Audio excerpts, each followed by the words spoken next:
What's going on, guys? Welcome back to a brand new video. Now today we have a gem as we are on iRacing running around the Mercedes AMG F1 car. Here the 2021 edition, and this is a pleasant surprise as this was a car that was released a few months ago, but I never actually gave it a chance and actually saw how great this car actually is on the sim. And to be quite honest, probably the best way to experience an F1 car, as you're going to show you right here. Lining up for the grid here around Barcelona, 10 laps around the track. 4 red lights are on the grid, and there we go. Lights out and away we go. Shifting up into 5th gear, 6th gear, accidentally get into the grass, make contact with a couple of cars. Oh no. Alright, so here we are back on the grid as our practice start just completely failed. Anyways, 4 red lights are on the screen. Lights out and away we go as we shift our way into 3rd, 4th, 5th gear now, trying to just gain some traction in the rear. We lose a few positions, but we finally get the car pointed forward, and we try to make our way now into turn number 1 as we shift our brake balance up.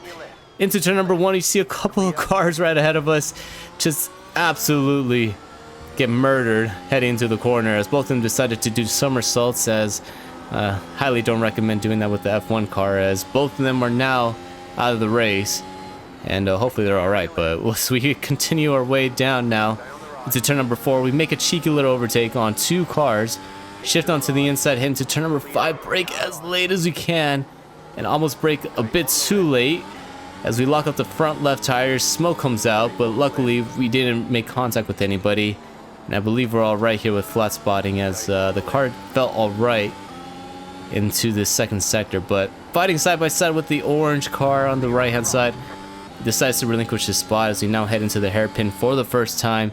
Keeping an eye on the mirror, the blue F1 car right behind brakes as late as he can, shifts onto the inside, and he's able to actually make the overtake on us as we had to relinquish the spot. If we would have taken our normal racing line, that could have been catastrophic, as we would have accidentally made contact with his front right, and who knows what would have happened to our car. We probably would have ended up looking like those 2 cars that ended up doing somersaults in the beginning of the race. So luckily we're able to just give him the position and fight for another lap here as we finish lap number 1. So on to lap number 2 here, heading back into the hairpin. We're just biding our time here, trying to get comfortable with the car, as this was our first time using this car in a very long time, and due to that, that's the reason why I decided with these AIs that we had used here on this race, just put their skill level up to 75. So you can actually put the skill level between 0 and I believe 120%,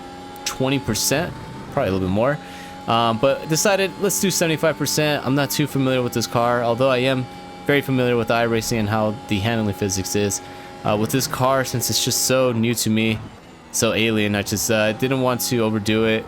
Just wanted to find AI skill that is kind of up to pace with me, and this was, I felt, the most comfortable. But still, even at 75% skill level, this was very shocking to me, as they did make some very great realistic overtaking maneuvers, but they also did some great defensive maneuvers. So I was really shocked and surprised, and honestly big kudos to iRacing for making their AI just, you know, very good, as it almost felt like I was doing an online race here, just because of how well they had racecraft and how amazing they actually did with defending and overtaking against me. So I was really happy with this, and I actually can't wait to get more used to this car so that I can start cranking the AI up to a higher skill level, and just see how they actually perform when you put their aggression and their defensive maneuvers and all that to the highest limit. But anyways, on to lap number 3 here, or lap number 4, I apologize. We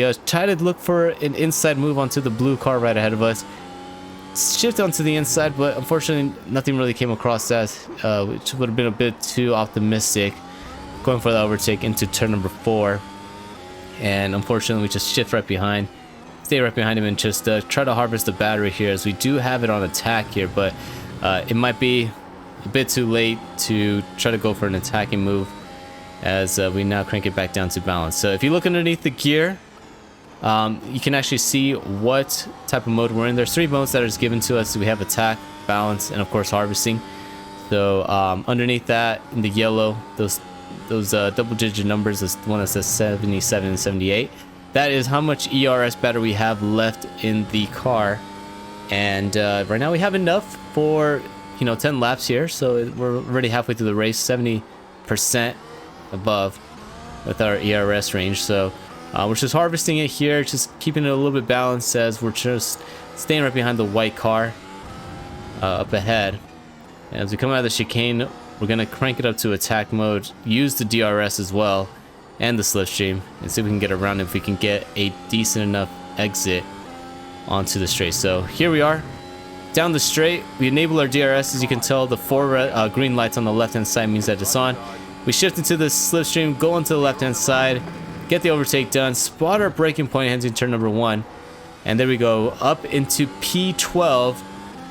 And now we are going to try to catch up to this gaggle of cars up ahead, as we still have about 4 laps left into this race. So just seeing what we can do here to increase our pace, as we're just trying to catch up to these guys up ahead. It looked like someone up ahead, I don't know, it looks like the blue car up ahead is slowing everybody down, or maybe not, it's the yellow car, but yeah, someone is slowing everybody down here, and we caused a little train, which is great for us because now we can catch up to them, get into DRS range, and hopefully we can start picking them off one by one, as that's going to be the goal here as we now make our way down onto lap number 7 into turn number 1. You can see a couple of those cars are having a little bit of trouble up ahead as smoke gets puffed up, and it looks like it's all being kicked off by that blue car up ahead as he's going very, very slow. And lucky for us, we try to go for another lunge here on 11th place, go into the inside into turn number 4, but he's going to have the preferred line going to turn number 5 as we lock up the brakes once again, almost lose the rear, and we lose a little bit of time there from that costly mistake. So that's definitely one thing you had to keep an eye on with these cars, is you had to be basically as smooth as you can and try to limit your mistakes, because the moment that you make a mistake, just because of how fast everybody else is going, you can easily lose a good half a second, even a second, off of a corner just because of a simple lockup or because of wheel spin on the exit. And that was one thing I was really trying to avoid on this race. It's just minimizing the mistakes so that we can keep up with these cars, especially when we have a good chance like this to go for an overtake due to the fact that there's a train going on. And luckily we go into the inside, shift our brake balance to the rear, try to go for an overtake once again into turn number 4, and luckily this time we're able to get on the power a bit early and make the overtake done, as we now focus on 10th place right ahead of us. That's going to be the goal here, as we are going to try to finish in the points and show the people in Bradley that we are able to drive a Mercedes here around Barcelona. So staying right behind 10th place position, we get DRS enabled, but just unfortunately too far back to try to go for a lunge into the hairpin. But back into the chicane here, we try to get a really great exit, but unfortunately we just go a bit too wide off of the chicane, and that kind of kills our momentum here going down the straight, leading our way now into lap number 9. But we're shifted up into attack. We still have about 60-61% of ERS battery available, and you can see the blue car is starting to hold up our teammate up in 9th place. So we caught up to our teammate, which is great, but he stays on the inside here. We go into the inside of the 10th place driver, try to outbrake him heading into turn number 5, but it's still not all the way down the move, as we are side by side here heading into turn number 5. The blue car that is lapped down, or back marker, slows down aggressively heading into turn number 5, slows down the 10th place driver, and we're able to get the overtake done on the outside, as we are able to use the back marker as a pick. And now we are in the points trying to chase down our teammate with just basically a lap and a quarter left in this race. So coming off of the chicane, heading down the final corner, we get the white flag. It's the final lap here. Can we catch up to our teammate and make the overtake, show the guys at Bradley that we can be the leading driver here for the Mercedes AMG team? We'll see now as we cross down the start finish line, go into turn number 1. We're using all of our ERS that is available for us. As you can see, it is now dropped down to 29%. putting it on full on attack. We get a little bit of dirty air heading into the long right-hander of turn 3. Kind of messes up our exit, but we still were able to close up the gap.